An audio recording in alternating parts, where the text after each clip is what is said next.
I'm Tanzila, is from class 9, and today I'm going to tell you something about the chapter Saint of Gutters, which has been written by Professor Nirja Mattu.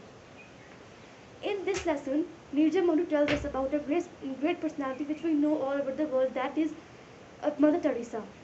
We remember her because of her good deed in her past. She ruled upon our hearts.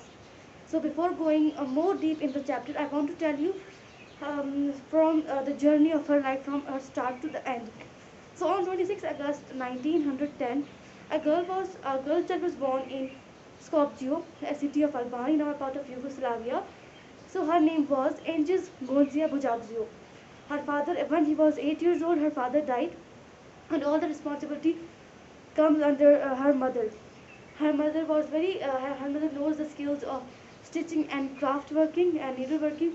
So they, maintain their livelihood by stitching and needlecraft work.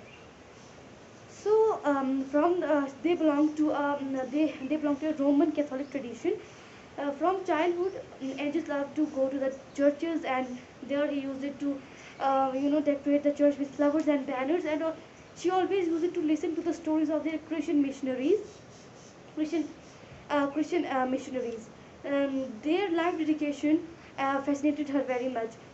She was deeply influenced by these stories. So one day when he was 15 years old, an incident happened which changed all her life. She was traveling somewhere. She heard her inner voice that was saying, "Follow God and serve others." When she heard this, she thought that it is God. This is God's order, and she will not deny it. She thought that she will leave her house and live a life of sanity, and now she become a nun. She go to Ireland and joined the Sisters of Loreto, where she completed her course of nun. So Aegis arrived in Kolkata in 1927, and she helped the poor people very much in India. So she took her final vows as a nun in 1937 and assumed the name Teresa, which means the patron name of their saints of missionaries. So what happened? Again, when she was traveling on a train from Kolkata to Darjeeling, again she heard that voice once again. But this time the voice was saying, "Leave your convent and leave the convent and serve the poor by leaving them. Help the poor by leaving them."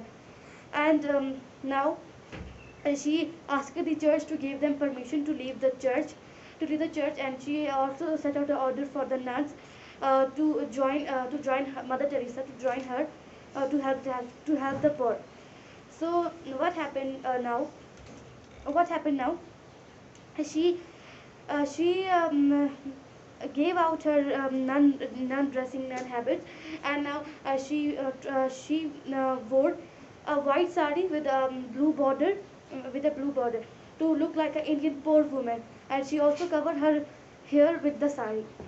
Now she was awarded the highest Nobel Peace Prize in 1979.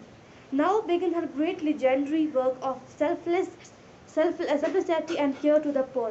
In 1970, Malcolm Muggeridge, as well-known British writer, came to Kolkata. While walking through a street, he happened to see a small little figure of a slum cleaning the source of a body of a half-dead man without the slightest trace of disgust on the stench. He could not believe that a man, that being, could look so happy while doing such a repelling task. The deep warm glow and peace on her face, deep on the face, and on impressions on his mind. Now what happened? Malcolm Muggeridge, he wanted to show all the world this story that he had seen. So he the result was that he wrote a book and a documentary film on Mother Teresa, and the title was Something Beautiful for God, which brought world attention to her. Otherwise, which while whole world attention to this, and what happened before her death in 1997? She wanted to see the opening branches of missionaries, and that has happened.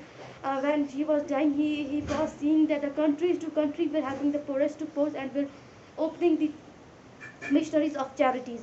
So Mother Teresa always used it to say that one must give love till it hurts. She was a truly saint of that time, and we also remember her in this time, and she was a truly saint of the 20th century.